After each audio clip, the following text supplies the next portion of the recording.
I've really had a tough couple of days. Feeling really depressed. I mean, I was editing photos and working and everything was fine, and all of a sudden I was overwhelmed with joy, actually, at how much I enjoy being a photographer, how lucky I feel that I've gotten to do this, and it's been my dream to have my photography business. But also right at that moment, I was having some trouble with my hand. It was getting tired. All I needed really was a break, but at the same time, I just was suddenly overwhelmed with how long am I going to be able to keep doing this? You know, all the dreams that I had of becoming a really great photographer, and all the people that I want to help, and it just was suddenly just really overwhelming, and I just really got upset. And when I get down into those situations, it's really hard to know or even have the drive to want to take care of myself. It's so easy to give the advice of what you should do, but actually getting yourself to do what you need to do is hard.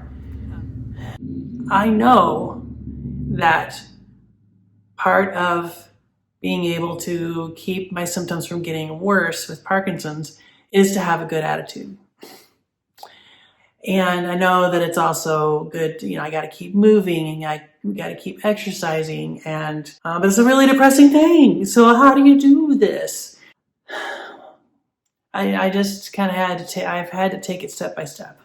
I'm feeling a little better now, but first thing I did was reach out to friends, and I've got myself set up with a breath session later this afternoon. I moved a few appointments, physical therapy, and I was really tempted to bake some cookies, which is not the worst thing on the planet, but also, the decisions when you're in times like this affect whether you're going to stay in a depressed state or whether you're going to be able to lift yourself out of it. So I decided to choose a healthier recipe instead. I don't want to stay this way. I don't want to waste more time. I don't want to waste time while I am actually, can you tell which hand has Parkinson's right now? No. I'm still pretty good. So I don't want to waste this time being depressed either. Basically, what I'm going to do is I'm going to go prep dinner.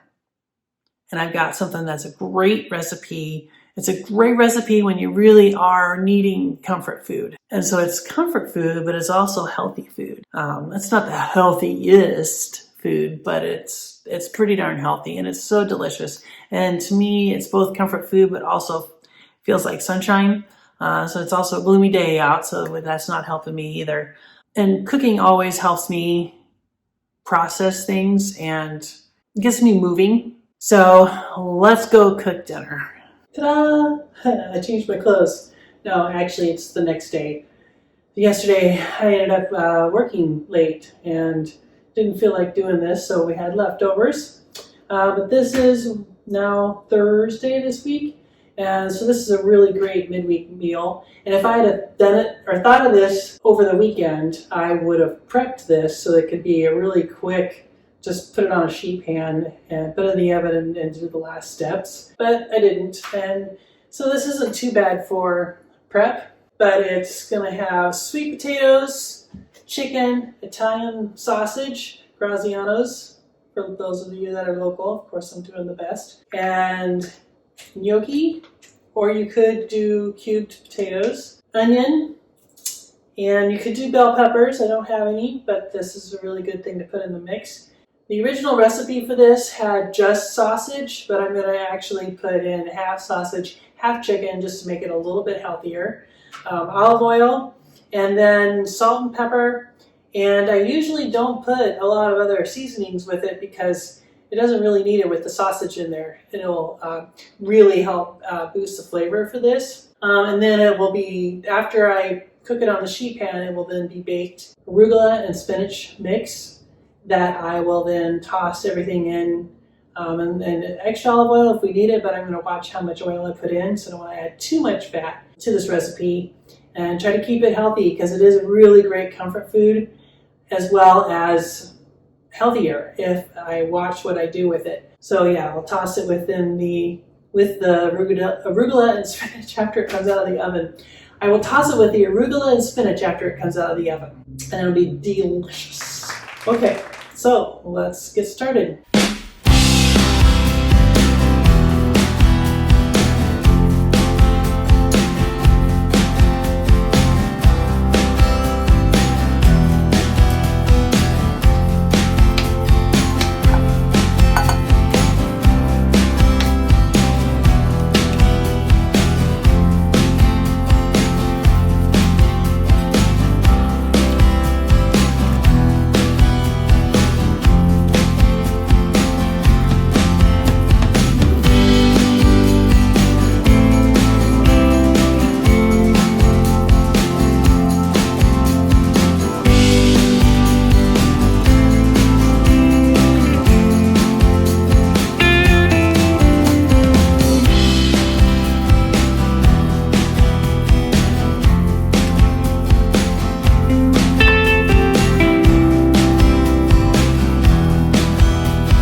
Okay, so now while that's baking, I'm going to get the spinach and arugula ready. I've already washed and cleaned it, and this is the same bowl I used, but make sure that you wash and sanitize a bowl that's had raw chicken in it, because this is just going to be kind of wilted.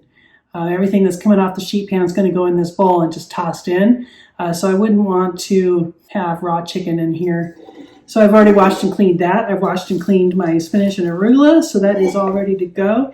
And I'm going to go ahead and grate some Parmesan cheese. Oh great, where's my grater? I'm so punny. Oh. It's kind of fun doing this by myself in front of the camera because I can just assume that you're laughing at that joke.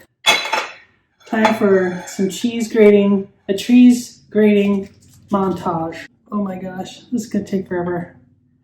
I don't know if I can make you watch this. Really? The fast way to do this would be to buy some already grated or use a food processor. So this is definitely one of those things that pre-Parkinson's, I would do this by hand. And so now I just got started doing it and I realized, well, that might take me all evening.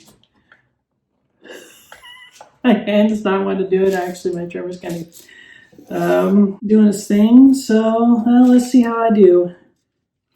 Not too bad. And I still, even though it's really hard, I still don't want to get out my food processor and deal, because even though it's actually sitting over there drying for my last project, I still don't want to get it dirty again. I suppose this is good for me. Kind of one of those things where it just keeps my brain engaged with my right hand to keep doing stuff. So I guess I'll just do it anyway, even though it's hard. It's just I've got plenty of time, but I won't make you watch me do all this. I can't think of anything funny to say. Let's just fast forward through this part.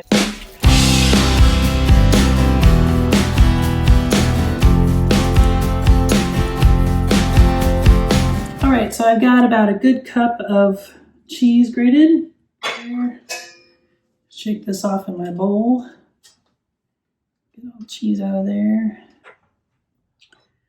And I'm going to put most of it in the bowl. And then I'll reserve out just a little bit to use to maybe garnish our plates with, make them extra fancy later on on my plate. I'm going to put just a little bit of olive oil, maybe a teaspoon.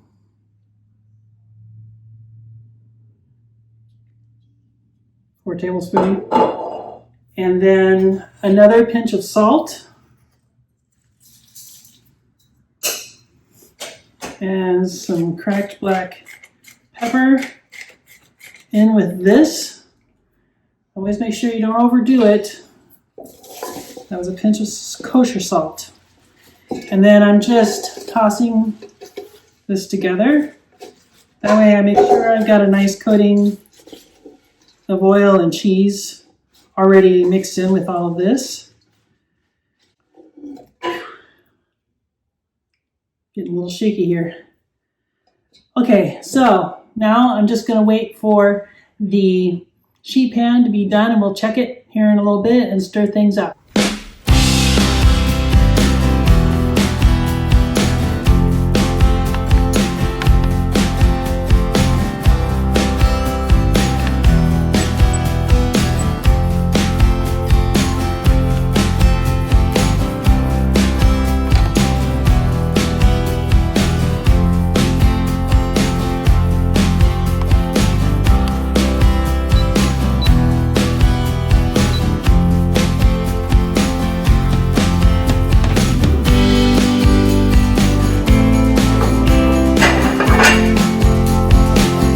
Okay, so now for the very last step, carefully put, I probably should have loosened all this up first. I'm going to go loosen it up first.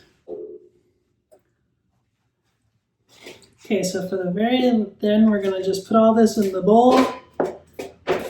Oh man.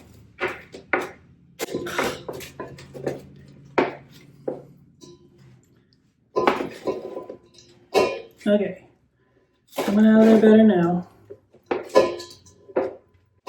Sheesh, some of it's still sticking. Okay, once you finally get all that in there, then just toss it and just let the heat of the sheet pan cook the spinach and arugula. Just let the heat of the vegetables and just let all the, I don't know if I'm going to get this said right. What am I trying to say? Just let the heat of all the sheet pan goodies cook the spinach and arugula as you stir it in. How's that sound? Wilt.